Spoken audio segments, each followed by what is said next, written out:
Most of my career, people have come to me for female anthems. If you want something sassy, you want something for the kids that everybody's gonna be like it's a bop, you're coming to me. Tayla Monae Parx, better known as Tayla Parx, is a singer, songwriter, and producer behind some of pop's biggest hits. She's written for artists like Justin Bieber, Jennifer Lopez, and Christina Aguilera. Parx has penned several #1 hits and likely at least one of your favorite pop songs. Tayla Parx broke into the entertainment industry when she moved to LA at age 13. At the time, she'd been an actress and was known by her birth name Tayla Parx. She'd initially been a singer, then a dancer, but was advised by Debbie Allen herself to pick up acting. Tayla appeared in True Jackson VP, Everybody Hates Chris, and Victorious. Her biggest acting role was as Little Inez in 2007's Hairspray. Though she enjoyed acting, Tayla said she was always looking for something more and another outlet to express her creativity. Tayla said that once she realized songwriting was a job and she could use her acting skills to help her songwriting, she knew that was the career she wanted. In addition to writing, Tayla spent time learning how to produce and vocally record tracks herself.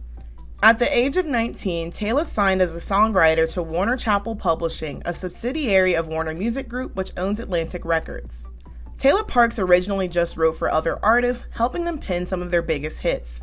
She says she always tries to help the artists tell their truth and sometimes reveal in music things that they wouldn't in interviews. Parx says to be a good songwriter, you have to remove yourself from your own emotions and be able to tap into someone else's. Her time as an actress only helps her ability to do that. Tayla Parx's songwriting career took off in 2013 after co-writing Call Me Crazy for 7 Streeter. Some of Tayla's earliest songs turned out to be some of her biggest hits, including Ariana Grande's My Everything and Fifth Harmony's Boss. She said both songs were a result of her spending time truly honing her craft. Writing those hits helped her be taken more seriously as an effective songwriter. Many didn't take Tayla Parx seriously initially, considering she was a young Black woman and hadn't built a repertoire of hits yet. Tayla said a lot of people who hadn't believed in her came back around once her songs became popular. Tayla has also written English lyrics for K-pop songs like FX's Diamond and Red Velvet's Dum Dum. She's also written for BTS. In the late 2010s, Tayla contributed to pop hits like JoJo's F Apologies and the title track from Chloe and Halle's debut album, The Kids Are Alright. In 2018, Tayla helped write multiple songs from Janelle Monae's album Dirty Computer, including Pink, I Got the Juice, and I Like That. When it came to working with Janelle Monae, she said it was a little bit of a struggle because Janelle had a specific sound that she was after with Dirty Computer. Still, Janelle trusted Tayla enough to give her a lot of creative freedom while writing the songs. Her work on Dirty Computer earned Parx her first Grammy nomination. That same year, Tayla also wrote Love Lies, the collaboration between Normani and Khaled. Parx said Normani and Khaled had both wanted to work with her for a while, and they were interested in collaborating with one another. She said writing Love Lies was the easiest session she had, and everything kind of just came together. Love Lies was a hit, peaking at number 9 on the Billboard Hot 100 and going number 1 on US pop radio. The song has gone 5 times platinum and was featured on the album for Love, Simon. Tayla Parx is probably most known for collaborating with Ariana Grande. The two have worked together since 2014 and are close friends. Parx wrote the majority of the songs on Thank You Next. She wrote Thank You Next, 7 Rings, Needy, NASA, Makeup, and Ghostin'. Thank You Next was a joint effort between Parx, Grande, and Victoria Monet and their producers. It peaked at number 1 on the Hot 100 and remained there for 7 weeks. And it was also Ariana Grande's first #1 single and was listed as one of the 100 songs that defined the 2010s. Ariana and Parx had written multiple versions of Thank You Next, as Ariana was unclear of where her relationship with Pete Davidson stood at the time and where it would stand when the song was released. Parx also said she'd initially been hesitant about Ariana Grande naming her exes in the song. Ariana recorded a version where her exes weren't mentioned, but they ended up going with the version where she name-dropped her famous exes. Truly, it was a bold move, but it worked out in the end, as it was one of the most talked about parts of the song. Thank You Next became an instant breakup anthem and coined a new phrase and thousands of memes. Parx also appeared in a performance of Thank You Next on Ellen, singing backup vocals with Victoria Monet. In November of 2018, Thank You Next, Love Lies, and Panic at the Disco's High Hopes were all simultaneously top 10 singles. Parx was the first female songwriter since 2014 to achieve this. Tayla Parx also helped pen the next single from Thank You Next, 7 Rings. 7 Rings was inspired by a trip Ariana and her friends had taken to Tiffany's, during which Ariana bought the 7 of them diamond friendship rings. Tayla, of course, was one of the recipients of the rings as she and Ariana Grande are close friends. 7 Rings also went number 1 and remained at that spot for 8 weeks. It was nominated for 2 Grammys, including Record of the Year and Best Pop Solo Performance. Overall, the songwriting was praised on Thank You Next. It fit Ariana's new sound and perfectly communicated to fans the trying yet formative experiences she'd had since Sweetener. All 12 of the songs in Thank You Next charted on the Hot 100, and the album was nominated for Best Pop Vocal Album and Album of the Year at the Grammys. For her work on Thank You Next, Parx was listed on the Forbes 30 Under 30 list in 2019. About making Thank You Next, she said, "It feels incredible, simply because Thank You Next is more than just a song and an album at this point. Anytime you're helping somebody go through their history and it's something so genuine to them, I think it's more than the numbers that it does in that way. It becomes this moment in history for you. When do you remember making that song? Why did you make it? Why was it necessary for that artist? That's more of an experience." Tayla said her favorite thing about her friendship and collaborations with Ariana is the honesty between the two of them. She said it's really difficult to write good songs for artists unless they're honest. In 2019, Tayla Parx continued to songwrite for artists like Kesha and Tori Kelly. Demand for her had increased as many of the albums she'd written for were defining projects of the artist's career. Tayla said on the last few projects she'd worked on, she'd written at least half of the album or more and was used to helping artists craft their own identity through the music. There's a lot of these moments, that it really is just, how can I translate what I'm experiencing, being with you and hearing your story and hearing your emotions and get the world to relate to that. So it's based off of their emotions every single time. It was this year that she would also release her debut album, We Need to Talk. Previously, Parx had only released mixtapes and singles, but had mostly focused on songwriting.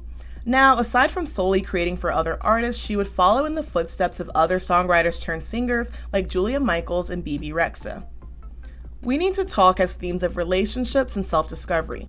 The album is fun, bright, and colorful, and doesn't take itself too seriously. In the songs, Tayla expressed the growing pains of getting older, as well as navigating fame, love, and her bisexuality. The album has features from Cautious Clay and Joey Badass. We Need to Talk is Tayla's own personal retelling of the journey she'd been on the past few years. Though Tayla usually helped other artists find their own voices, on We Need to Talk, she's showcasing her own voice. Pitchfork's review of the album said that despite still being a compelling songwriter, Parx lacked the stage presence and the album didn't come across as a cohesive body of work. A lot of songwriters turned performers face a similar challenge, as they're used to writing about numerous experiences and in numerous different styles. Sometimes they haven't yet crafted an artistic persona of their own. To be fair, that's not really needed when writing for different artists, and it's usually considered a talent for a songwriter to be able to adapt to the style of the artist that they're writing for. Tayla herself said that she felt anxious about stepping from behind the scenes, but wanted to tell her story from her perspective. She said her album's about self-discovery and living her life on her terms. She said about her album, "I like things that aren't straightforward because I've created a lot of straightforward music already. I like things that are left of center. I want to start a conversation." The songs on We Need to Talk created a world of creativity and fluidity, both of which are near and dear to Tayla's heart. Tayla says one of her favorite things about her relationship with most of her artists is that they acknowledge her as a songwriter. They respect her creative talent and don't try to keep her secret or take credit for her work. In some cases, like with Ariana, Tayla's even friends with the artist that she's writing for. She said that she's proud to defy the expectations and stereotypes that people have put on her as an artist. Tayla has written a diverse amount of hits and at one point or the other has had the #1 song on the Latin, pop, rock, and R&B charts. As an artist, Tayla's goal has always been to redefine music, but by remaining as authentic as possible. She tries to pull a story out of an artist in a way that's authentic to them and try to make a unique piece of art from it. About her intentions, Parx said, "As a writer, I've worked in so many different areas of music that I just want to redefine what popular music is. What I do sounds just like my personality. It's fun and loud. It's my colorful world." Aside from being a singer-songwriter, Tayla has also established herself on the business side of the music industry. After navigating her own career, Parx took what she learned and started the umbrella company Taylamade Inc. Under Taylamade are Parx's 4 companies: Parx Publishing, 3020 Management, Parx Studios, and Tayla Parx. With 3020 Management, Parx's goal is to provide artists with the type of support she felt that she lacked early in her career. This includes setting up collaborations for her artists, as well as setting them up with producers and writers that will help them succeed. Parx Publishing helps upcoming songwriters hone their craft. Her strategy involves treating the artist like family and taking a quality over quantity approach. She's also head of Parx Studios, which she describes as a creative collective that serves as a hub for photographers, designers, and stylists in the industry. Tayla Parx is a lifestyle brand with clothes that Tayla herself would wear. A lot of the designs are the work of Parx Studios artists, and they're meant to be bold and gender neutral.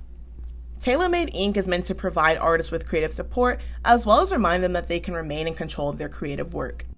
In 2020, Tayla Parx teamed up again with her pal Ari for Positions. She co-wrote the majority of the album, including 34+35, My Hair, Shut Up, Love Language, Worst Behavior, POV, and Test Drive. She said the collaboration process for this album was a lot different since COVID prevented them from spending time together. Still, it was important for the work to capture how Ariana had grown since her previous album, and that's what she and Victoria wanted to put into the album. In late 2020, Parx released her second album, Coping Mechanisms. Though the album has an R&B vibe, there were electropop influences as well. The style and visuals are experimental, but they're essential to the creative world that Parx is trying to establish. She released a music film to accompany the album and set the visual tone for it. Coping Mechanisms still has themes of heartbreak and failed relationships and has a more jaded vibe than We Need to Talk. Still, the album explores exciting parts of romance too. The track Dance Alone is inspired by Parx's girlfriend, and she continued to use her music to explore her sexuality. The Guardian rated Coping Mechanisms a 4 out of 5 and praised it for its songwriting and production. The project was considered a fresh take on a breakup album, and Tayla's skills as a songwriter and producer shone throughout the project. Tayla said that she hopes her legacy as an artist is one that inspires others to take their career into their own hands. She said a lot of the time the industry makes artists doubt themselves and their ability to manage their career, but she wants to be an example that all of that is possible. Most recently, Tayla's written Dua Lipa's If It Ain't Me and Step Back, Got the Beats controversial single. If you know anything about K-pop, the lyrics for that song weren't much appreciated. I don't know how much of a hand Tayla had in that because she's not the only writer for the song, so we can't put all of that blame on her. In April, she released her single Rich, which is a darker R&B song about not being ready to be heard again. At the end of June, she released her new single Flowers. It has more of a soft pop R&B feel, but still a happier song about hoping she gets her flowers while she's alive. If you're a fan of artists like SZA, Solange, and Victoria Monet, it might be worth it to check out Parx's music because it has a similar sound and you might really enjoy it. What makes Tayla Parx so great is that she's truly passionate about letting the music speak for itself. She doesn't try to talk over artists or create music for the sake of creating. You know, every song has had a different story, and that's what I always think. Like, you know, the songs start before you get into the studio. They start with life experiences. She lets the music be a vessel for the artist's story and makes sure they feel heard every step of the way. It also seems like Tayla is coming into her own sound, and using those same principles of self-discovery and introspection have really helped. Tayla's artistry, both as a songwriter and singer, is about capturing the balance between creativity and authenticity. She wants to give her artists something innovative, but not to the extent that it doesn't represent them. At the same time, she's kept her mind open enough to lend her talents to multiple genres, and has made a big name for herself doing so. Tayla Parx's art is about pushing boundaries and exceeding expectations, which she herself has managed to do in her career. If you want to hear just how good of a songwriter she is, there's a Written by Tayla Parx playlist on Spotify. I'll link it in the description below, and some of her favorite songs are probably there. I'm really excited to hear the rest of Tayla's album that she's working on because I've really liked those 2 singles so far, and she is said to be attached to helping Normani write her debut album, so if the album comes, we'll get to see more of Tayla's songwriting there. If you like this video, be sure to like, comment, and subscribe, and make sure you check out some of my other videos. As always, be sure to tell me what you'd like to see from me next, and I'll see you guys very, very soon. Bye!